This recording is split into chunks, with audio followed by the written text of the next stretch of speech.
For years, the Brown family stood as the face of unconventional unity, a polygamist family that somehow made chaos look like cooperation. On screen, they were a symbol of faith, resilience, and togetherness. But behind that image, beyond the cameras and the carefully edited smiles, a new chapter was quietly unfolding. It began with whispers, a move no one could fully explain, a house no one could afford, and a rumor that refused to die. According to quiet murmurs from those once close to the family, Kody and Robyn Brown had recently acquired a sprawling mansion worth well over $1 million. But the real story wasn't about the property itself. It was about where the money came from. Locals in Flagstaff had started talking about something strange, a plot of land connected to the Brown family's inner circle. A land that, according to one insider, was sitting on a dormant gold mining claim. The rumor sounded absurd, a family once drowning in debt, suddenly investing in a mansion, while everybody else was downsizing. But for those who'd watched the family's history play out for more than a decade, it felt all too familiar, because every dream the Browns built came with a price, and every secret they buried eventually clawed its way back to the surface. Kody had always loved grand gestures. He wasn't just buying a home, he was buying redemption. To him, this mansion represented proof that he could still build, still lead, still win. Robyn, ever the queen of appearances, was right there beside him. Together, they presented the purchase as the next phase of their new life, their chance to start over after the family's public unraveling. But under the gloss and polished floors, something didn't add up. The timing was off, the money trail was hazy, yet the deeper one looked, the clearer it became that the mansion was more than just a home. It was a mask. If the whispers were true, that mask was hiding something glittering, dangerous, and worth far more than a TV contract, a gold mine. When news first broke of Kody and Robyn's new home, fans were divided. Some called it a love nest, others called it a midlife crisis wrapped in granite countertops. Yet, a few noticed something different, a pattern that didn't match with the family's financial reality. After years of downsizing, refinancing, and pleading poverty on camera, how could Kody suddenly close on $1 million mansion with no apparent income stream? The show's ratings had dipped, the wives had scattered, and the family's production budget had reportedly shrunk. So where did the money come from? According to one local property record, the purchase was made through a limited liability company, an LLC registered just months before the sale, using a name eerily close to one of the family's long-discussed business ventures. The LLC had no public history, listed employees, or clear financial backers. But it did have a mailing address, a rural property on the outskirts of Arizona, tucked near the remnants of an abandoned mining site. That was the first thread, at first glance. It seemed like nothing, an old plot of land with a few rusty tools scattered under decades of dust. But buried in county records, one old survey map surfaced, one that listed active mineral rights pending review. If true, it meant the land was sitting on something valuable, something the Browns could claim ownership of through a corporate shell. And if that was the case, then the mansion wasn't bought with television money. It was bought with promise money, speculative wealth built on an unconfirmed claim. Insiders began to connect the dots. The sudden secrecy, the vague social media posts about new beginnings, the quiet shift in Robyn's demeanor. She wasn't showing off the house the way she used to, she was guarding it. It was as if she knew what they had wasn't a house, it was leverage. Meanwhile, Kody did what Kody always did, big talk, wide smiles, and acting like everything was under control. He'd drop words of new business ventures, private partnerships, investments that would take care of their future. But regarding financing for this mansion, he gave that same answer he had been giving. It is private, we've worked hard. We deserve this. That line, the one that sounded so much like confidence, was really a wall, because on the other side of that wall lay a story that would soon unravel piece by piece.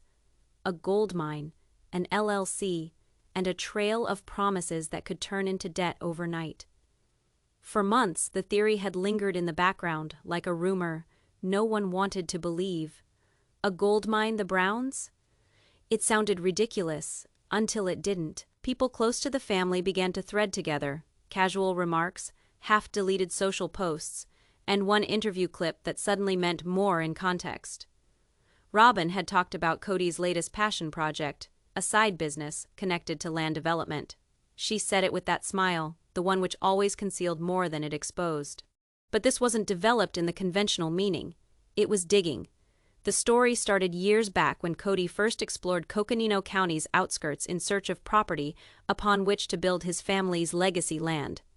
The area was remote, wild, and, as fate would have it, dominated by old mineral claims from the Fays. Most were worthless, but some still held promise. According to locals, Kody had always been fascinated by the history of those mines. He'd spoken to one retired prospector about how modern techs might find new veins in abandoned sites. At the time, it sounded like one of his big ideas, another speech about manifesting dreams. But now, in retrospect, that curiosity looked strategic. The mansion wasn't random. The LLC wasn't random. The land wasn't random. Taken all together, they formed a triangle, a pattern pointing to something more deliberate. The LLC controlling the mansion, the property near the mine, and Kody's public statements about family businesses and investment potential. The working theory among insiders was simple. Kody and Robyn had quietly tied themselves to a gold claim, maybe not directly, but through paperwork and partnership, the kind of setup that could keep profits private and questions unanswered. And while others saw a man chasing status, those closest to him saw something different, a man chasing validation. After years of public criticism and failed relationships with televised arguments, Kody needed a win. He needed something big enough to prove he was more than the man whose family walked away. So when whispers of gold surfaced, he saw destiny, not risk. The mansion, in that light, became symbolic, not a home, but a throne. Proof that he was still the builder, the leader, the visionary. But as one former associate allegedly put it, Kody's biggest weakness isn't greed, it's pride. And pride doesn't care about fine print, because in the fine print of that mining claim, in the tangled ownership web of LLCs and mineral rights, was a detail no one noticed at first, one that would turn a golden dream into a financial minefield. Every empire that falls begins the same way, not with an explosion but a signature. When Kody and Robyn set up their new LLC, it looked perfectly ordinary, a clean Arizona registration, a simple business purpose, real estate holdings and development. But tucked deep within the legal documents was a clause that raised eyebrows among those who knew what to look for. The LLC wasn't formed entirely by them. According to the filings, a silent partner was listed under a separate entity, a private investment group based out of Nevada, operating under a vague name that appeared in other land deals tied to abandoned mines. The group's business model was simple: buy forgotten mineral claims, attach speculative value, and flip them before anyone realized they were worthless. And somewhere along the line, the Browns got caught in the middle. What looked like an opportunity, a gold discovery, a new business, a future, was actually a paper chain connecting their name to a speculative mining network, known for overpromising and under-delivering. Robyn, the careful one, had reportedly asked questions early on. Why was the deal structured so strangely? Why were their names only on certain parts of the paperwork? But Kody, as always, brushed it off. He wanted momentum, not hesitation. He'd tell her things like, "This is how real investors do it. We're finally playing in the big leagues. You have to spend money to make money." But buried beneath that enthusiasm was something he didn't understand. Liability, because while the Nevada partners held the mineral rights, the LLC registered in Kody's name held the debt, the costs of maintenance, taxes, and filings. On paper, it meant that if the claim went bust, the Browns would be left footing the bill for a mine that never produced a single ounce of gold. And the worst part, the LLC's address, that same mansion, tied the family's personal assets to the corporate shell. One insider later called it the perfect financial mousetrap. Robyn had unknowingly built their dream home on top of a liability, a house that could one day be seized if the partnership failed.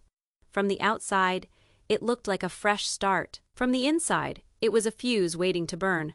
The paperwork didn't just hide debt. It hid a story of trust, misplaced, ambition unchecked, and desperation disguised as vision. Because while Kody was out giving speeches about independence and family legacy, the reality was much simpler. He was already standing in quicksand. It always begins quietly, not with confrontation, but curiosity. When the family first caught wind of the new mansion, most of the adult children stayed silent. They'd grown used to Kody's unpredictable spending, his new ventures, and the cycle of big talk followed by bigger fallout. But this time felt different. The timing was off, the numbers didn't add up, and the secrecy around the deal sent up red flags. It was Mickelty who spoke first. Known for her bluntness and loyalty, she had always defended her parents in public, but privately was beginning to connect dots that didn't make sense. She'd heard snippets: a gold project, private investors, partnerships. The words sounded legitimate until she realized nobody could explain them clearly, so she started digging. She wasn't looking for scandal, she was looking for truth. But what she found instead was silence. Calls went unanswered. Questions were deflected, and when she finally reached out to Robyn, the response was practiced, almost rehearsed. "Sweetheart, everything's fine. Your dad's finally building something real, you'll see." But Mickelty had seen this pattern before. The calm before the storm, the smile before the spin. When she confided in some of her siblings, they too admitted they'd been uneasy. Janelle's kids, especially, were worried. Their mom had always been the practical one, the numbers person, the one who knew how to stretch every dollar. But lately, even she seemed shut out of the financial loop. Then came a discovery that changed everything. One of the daughters stumbled upon a public document online, a mining registry renewal under the same corporate address as the new mansion. It was a small detail, almost meaningless on its own. But the family name in the filings was unmistakable. It was proof that the mansion wasn't just a home. It was connected to a business. That business was tied to a mine. Suddenly, every half-truth made sense. The sudden move, the private LLC, the vague new investment. They weren't living above their means. They were living on speculation. Behind the public smiles, Kody had built their financial future on the promise of gold that might not even exist. For the daughters, that realization hit hard. They'd watched their parents go from one dream to another, each time with less stability and more spin. But this time wasn't about pride. It was about survival. Because if the mine failed, the debt wouldn't vanish with the cameras. It would fall right onto the family name. Every family has its secrets, but the Browns' biggest one was hiding in plain sight. It started when Gwendolyn received an email meant for someone else. Attached was a scanned PDF labeled CP Holdings FAQ1 Financial Summary.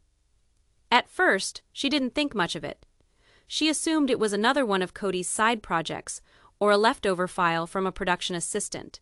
But when she opened it, her heart sank. Inside were line items, transactions, payments, deposits, and familiar names. At the top of the document, Coyote Pass Holdings, LLC. Below that, Robyn Brown listed as a secondary officer, and the line that froze her, transfer to CP Mining Ventures, $237,000, Phase 1 FA capital injection.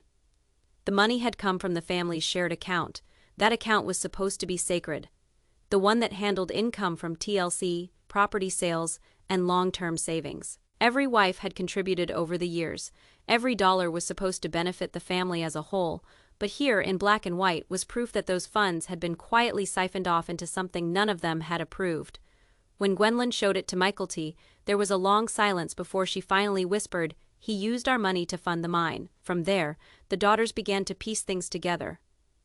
They noticed patterns, wire transfers that matched the timeline of the mansion purchase, payments made to geological survey companies, and invoices labeled equipment lease. One particular entry stood out: site maintenance, Gold Basin District, Mohave County.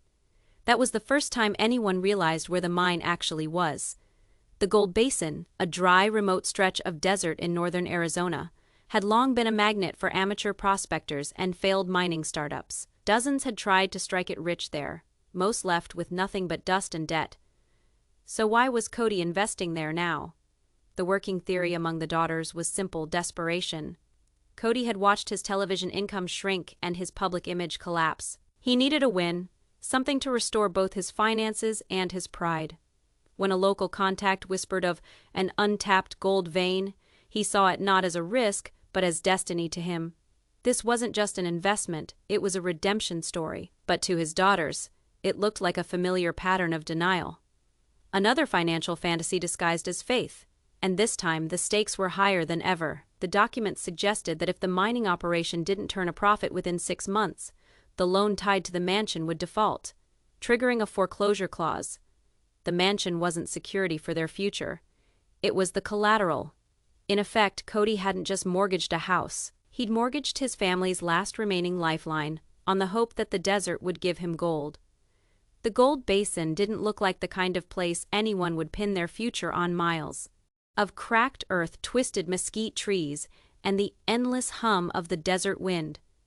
No electricity, no running water, and no sign of life, except for the buzz of old machinery rusting under the sun. But to Kody, this barren stretch of land wasn't a wasteland. It was the answer to everything. Locals remembered when he first arrived. A convoy of trucks rolled in one afternoon, hauling storage containers, drilling rigs, and what looked like portable office units. The workers said they were there on behalf of Coyote Pass Mining Ventures. Nobody recognized the name, but one thing was clear. Whoever owned that company had money to burn. That someone was Kody Brown. He'd shown up a few weeks later with Robyn, cameras nowhere in sight, walking the property like a man inspecting his kingdom. Witnesses said he was animated, pointing at hillsides and talking about hidden veins and divine timing. He claimed he'd been led to this place, that it was meant for them, but beneath the optimism, the operation was a mess. Records would show later that Kody hadn't secured proper permits for excavation. The company was registered as a family property venture, not a mining business. The equipment was leased at premium rates, and the crew was paid in advance, unsustainable for a project with no guaranteed return. To make matters worse, the land was previously explored in the 1990s by a small prospector group that found nothing more than trace flakes, microscopic gold particles that looked good on paper, but held no real value. Kody either didn't know that, or he refused to believe it. He began pouring in more money. Every promising report from a hired geologist became justification for another cash transfer. When Robyn expressed concern, Kody allegedly told her, "You have to spend money to strike destiny." And so they did, recklessly. The operation expanded fast. Fuel costs, labor, security, drone surveys, soil sampling. In less than 4 months, over $400,000 had been funneled through CP Mining Ventures. But as the summer heat peaked, the crew started leaving. No gold, no progress, and no paychecks for weeks. When the final foreman packed up, he reportedly told a neighbor, "They're mining dreams, not gold." Still, the Browns didn't stop. Robyn continued posting cryptic messages online about a new beginning and building something eternal, while Kody doubled down in private, convinced they were inches away from discovery. Then, in early July, something unexpected happened. Something that reignited their hope. A prospector hiking a few miles from the Brown claim stumbled upon an exposed vein of ore. Preliminary testing suggested it contained gold traces higher than regional averages. When that news reached Kody, he was ecstatic. He told the family the find validated everything, even though it wasn't on their property. But to him, it didn't matter. The gold basin was his promised land, and in his mind, it had just proved him right. What nobody realized yet was that this so-called discovery would set off a chain reaction, one which would entangle the Browns in a legal and financial nightmare far worse than anything before. Because the land next to theirs wasn't just owned by a random prospector, it belonged to a private energy company with deep pockets and powerful lawyers. And the moment Kody claimed that gold was part of his vision, he crossed a line he couldn't uncross. The letter came on a Friday, thick envelope gold, embossed return address, and a tone that left no room for misunderstanding. Cease all mining, related activities on or adjacent to property belonging to Western Horizons Energy, effective immediately. That single sentence cracked Kody's fantasy wide open. Western Horizons wasn't some small-time operation. They were a powerful energy and mineral company that had quietly purchased thousands of acres of Arizona land years earlier, including parcels bordering the very claim Kody thought was his. Their lawyers had seen his recent statements online, boastful posts, vague promises of major findings, and one now-deleted video where he stood against the desert horizon saying, "We've struck something special out here." To Western Horizons, That sounded like a man hinting at their property. Within a week, the company's legal team had traced his LLC, reviewed his permits, and realized how shaky his paperwork really was. The so-called claim Kody relied on wasn't legally binding. The mineral rights had expired years ago, and no renewal had ever been approved by the Bureau of Land Management.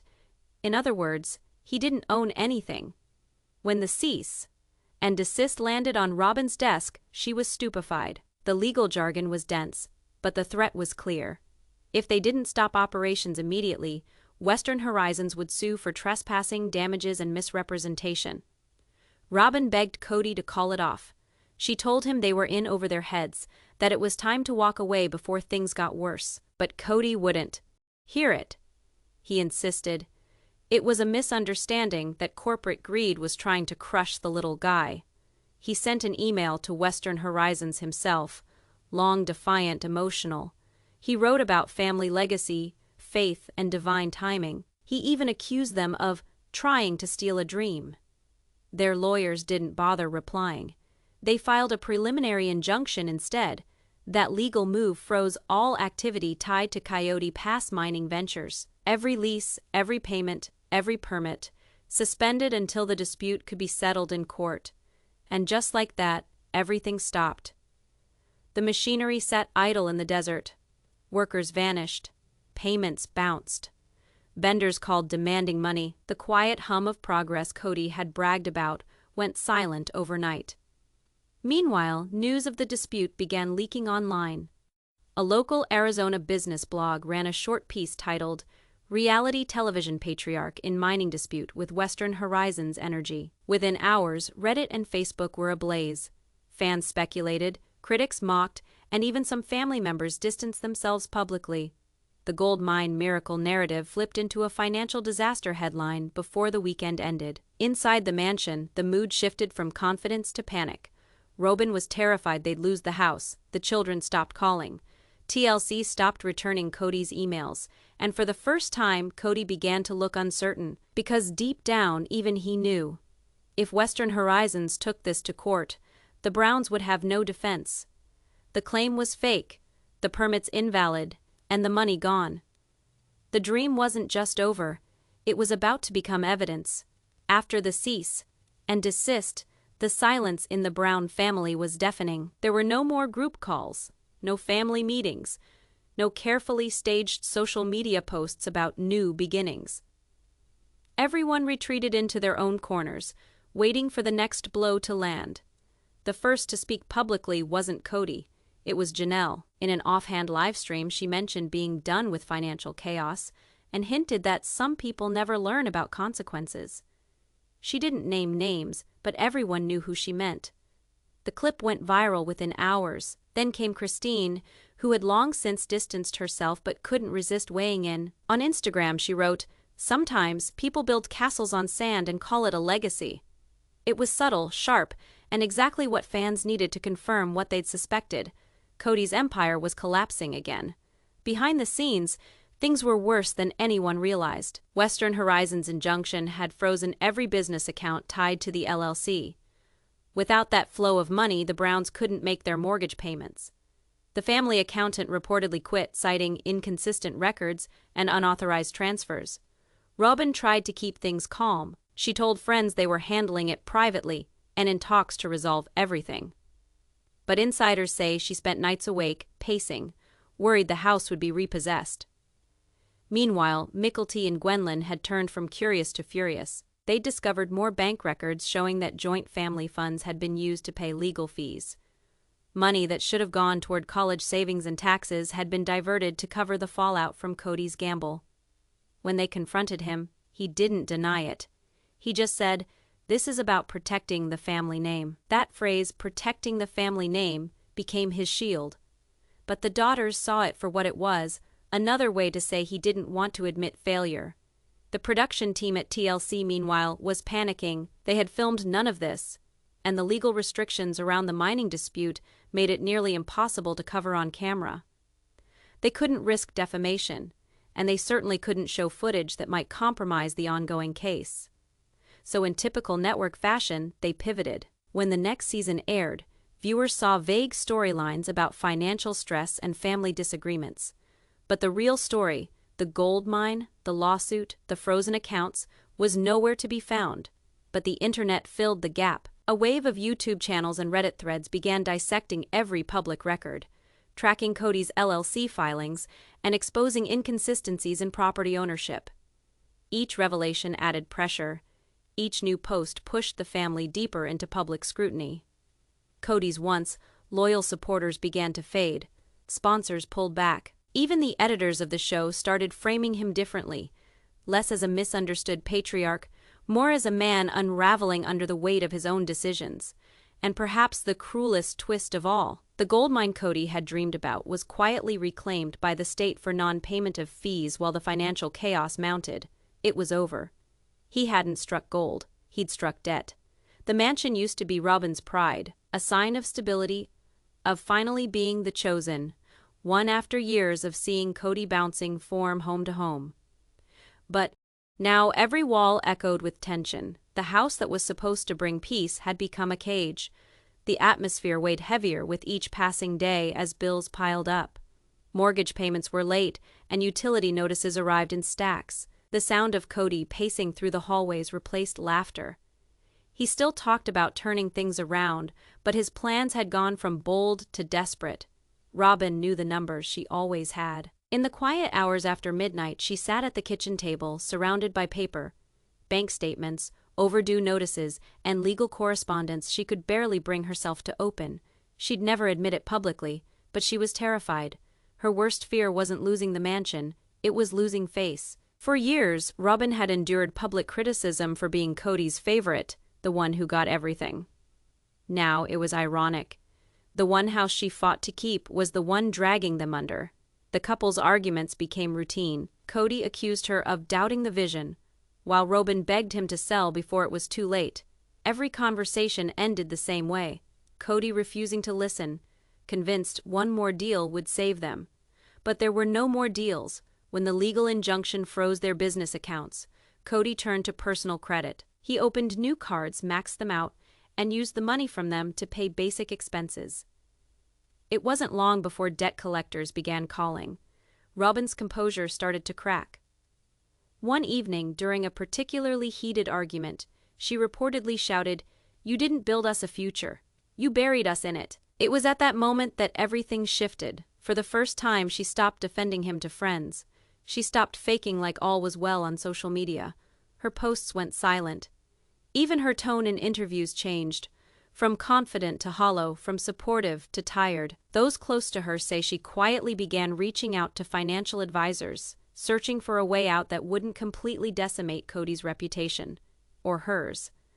There was no clean exit. The mansion was too entangled in the LLC's debt to simply sell. Any proceeds would go towards settling corporate liabilities first. And even then, it wouldn't be enough. Worse, the property value had dropped. What was once worth more than $1 million now sat on the market with no offers, tainted by public gossip and legal limbo.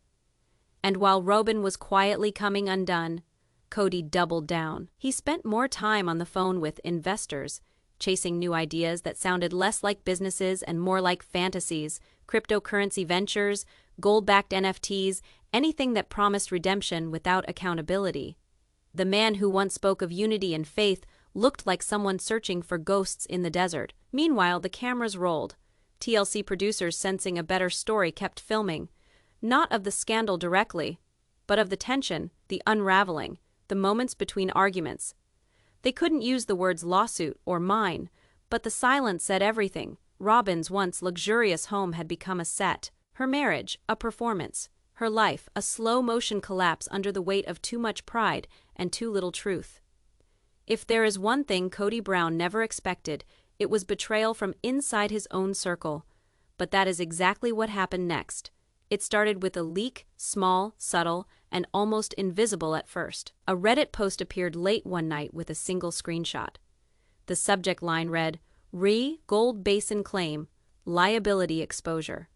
At the bottom of the email chain was Kody's name. The messages were part of an exchange between Kody, a mining consultant, and an attorney representing Western Horizons Energy. The tone was tense.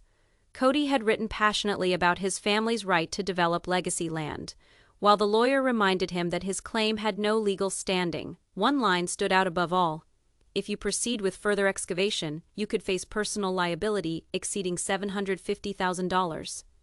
The email was dated 6 weeks before the cease and desist arrived.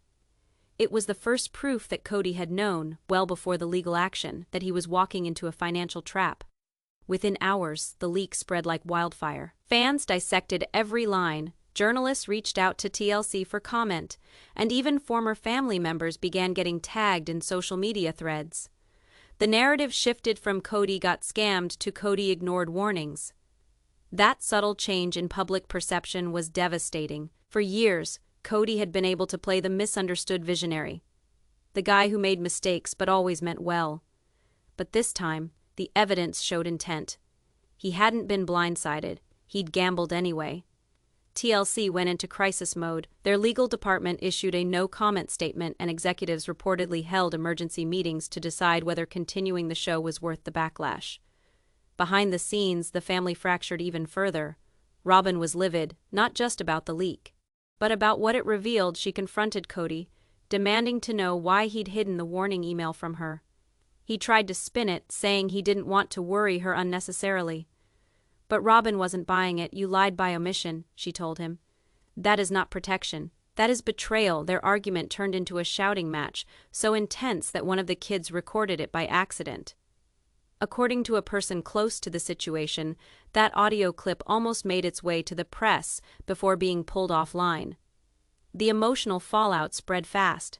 Mickelty reportedly called Robyn in tears, demanding to know if the rumors were true. Christine refused to comment publicly but liked several posts criticizing Kody's financial decisions. Janelle, ever practical, quietly cut off all shared financial ties. Even Meri, who had mostly stepped back from the chaos, released a cryptic message on Instagram. Sometimes silence isn't peace. It's distance. The leaks kept coming. Bank records and partial documents, even snippets of internal messages between family members, began appearing in online forums. Most were unverifiable, but the pattern was clear. Someone close to the Browns wanted the truth out. Kody responded the only way he knew how, with defiance. In a live stream that would later be taken down, he called the leak slander, insisting that jealous people were twisting his story. He promised that the real truth would come out soon. But the truth was already there.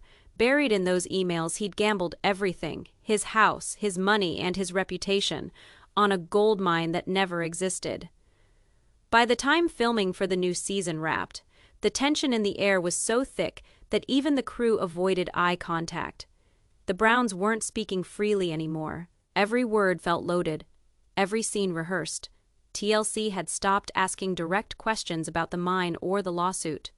Their legal department made it clear none of that could be on record. So cameras focused on surface-level storylines, stress, rebuilding trust, new beginnings. But off-camera, everything was crumbling. One night, after a particularly tense shoot, a producer approached Kody privately. They'd known him for years, through good seasons and bad, and this time, they didn't bother with pleasantries. Kody, off the record, what really happened? For a long time, he didn't answer. He just stared at the floor, his hands clasped, breathing slow and heavy. Then quietly he said something the producer never expected to hear. I thought I could fix everything if I just made one big move. I honestly believed God was showing me a way back. It wasn't some polished line or a television-ready moment. It was the closest thing to a confession he'd ever made. He explained how it all started as a family business idea, something that could bring them back together, something he could lead. How he'd been told by a contact there was potential gold in the Gold Basin area. How, after years of criticism and loss, the idea of finding actual treasure felt symbolic, divine even. He admitted he had ignored red flags, that he told Robyn not to worry, and that when the first payments didn't come through, he convinced himself it was just a slow start. But the part that hit hardest was when he said, "It stopped being about gold a long time ago. It was about proving I could still build something." The producer asked if he'd tell that story on camera. Kody shook his head. They'll just use it to make me look broken. He didn't realize he already did. After that conversation, Kody became distant during filming. He skipped confessionals, refused to answer calls from the network, and reportedly turned down requests for interviews. For a man who'd built his entire identity around being seen, he was suddenly nowhere to be found. Meanwhile, Robyn began to retreat too. Friends say she started avoiding public places, afraid of running into fans or reporters. At home, she and Kody barely spoke except about logistics. Bills, calls from lawyers, what to do if the house went into foreclosure.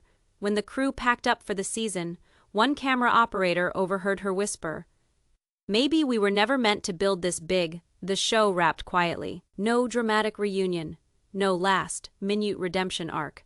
Just two people in a too-big house, surrounded by too many reminders of what they'd lost. TLC executives debated whether to even air the footage. They eventually decided to edit it into something softer, less incriminating. But those who were there knew the truth. The Browns weren't just facing financial ruin, they were emotionally bankrupt too. And though Kody never made another on-camera confession, the crew believed that moment in the empty kitchen, off the record and unguarded, was the real ending to his story. Not the mansion, not the mine, just a man finally admitting, to no one in particular, that the dream had swallowed him whole. The notice came on a Wednesday morning, plain envelope. No logo, just a few printed lines. That ended years of pretending. Notice of trustee sale. Public auction scheduled for the 14th of March, 10 a.m. It was official. The mansion was being repossessed. Robyn found the letter first. She didn't cry, she didn't shout. She just stood there, staring at the paper for a long time. Her hands trembling, but her face calm. By then, she'd run out of reactions. Fear, anger, shame, they'd all come and gone. What was left was resignation. When she handed the notice to Kody, he barely spoke. He just set it down on the counter beside a pile of unopened bills and said, "They can't do this." But they could. The injunction, the unpaid taxes, the frozen accounts, it had all come to a head. The Browns were months behind on payments, and with no income from the halted business, or the show is reduced filming schedule, there was no way to catch up. Robyn had quietly listed the house weeks earlier, hoping to sell before the bank could act, but buyers stayed away. Too much publicity, too many headlines. No one wanted a property connected to scandal. The morning of the auction, the street outside the mansion was strangely quiet. No camera crews, no fans, just a handful of men in suits standing by their cars, murmuring numbers into phones. Just like that, the Browns' last big asset was gone. Neighbors said they saw Robyn standing at an upstairs window, watching as strangers walked the perimeter of her once proud home. She didn't wave. She didn't move. She just watched until they drove away. Kody didn't come outside at all. Later that evening, one of the kids showed up with a moving truck. The rest of the family didn't come. The boxes were mostly labeled Robyn's and kids' stuff. A few things of Kody's went into the truck, but most of his office furniture stayed behind. He didn't seem to care what went or what stayed. That night, when the last light flicked off in the mansion, the quiet was deafening. The dream home, once a monument to status and love, now stood hollow, another failed promise in a long list of them. Reporters later called it the final chapter of the Browns' Coyote Pass era. But to Robyn, it wasn't just an ending, it was a kind of release. She'd lost the house, yes, but she'd also lost the weight of defending the indefensible. For the first time in years, there were no cameras, no investors, no illusions, just reality. Kody, however, saw it differently. To him, it wasn't closure, it was humiliation. He told one friend, "They took everything because I tried to build something." He still couldn't see that what he'd built had been doomed from the start, not by bad luck, but by denial. When the auction paperwork was finalized, Robyn moved the family into a modest rental on the outskirts of Flagstaff. No fanfare, no furniture deliveries, just a quiet start that looked more like an ending. The mansion, the house that symbolized their rise, was gone, and with it the illusion that Kody Brown was still in control. In the months after the auction, the story faded from headlines. The internet moved on to new scandals, new families, new distractions. But for the Browns, the silence that followed was heavier than any tabloid frenzy. They were still together, technically, but the word family didn't mean what it used to. The group chats went quiet. The phone calls became short. Even the kids stopped asking about when things would get better. They already knew. Robyn adjusted faster than anyone had expected. She took on a remote job, stayed off social media, and focused on the children. Her days became ordinary: grocery runs, school pickups, long walks alone in the evenings. She no longer spoke about building legacy. She just wanted stability. Kody, on the other hand, struggled to find purpose. Without the mansion, without the mine, and without the show as spotlight, he was a man without a stage. For years, he'd defined himself by motion, always building, always planning, always preaching about destiny and family unity. Now there was nothing left to build, just a rented house, a fractured family, and a mountain of unpaid legal fees. Friends who saw him said he looked smaller, quieter, the confidence was gone. The man who once commanded attention now avoided it. He stopped showing up for interviews, turned down podcast requests, and even skipped fan events that used to feed his ego. It was as if he'd finally realized what everyone else had known all along. The gold he'd been chasing wasn't in the ground. It was the illusion of control. The lawsuit with Western Horizons eventually settled out of court. The Browns didn't admit wrongdoing, but they didn't win either. They agreed to surrender any future claims and cover a portion of legal fees. It was a quiet ending to a loud mistake. The mansion, renovated and stripped of its former charm, sold again to another family, a young couple with no ties to reality television.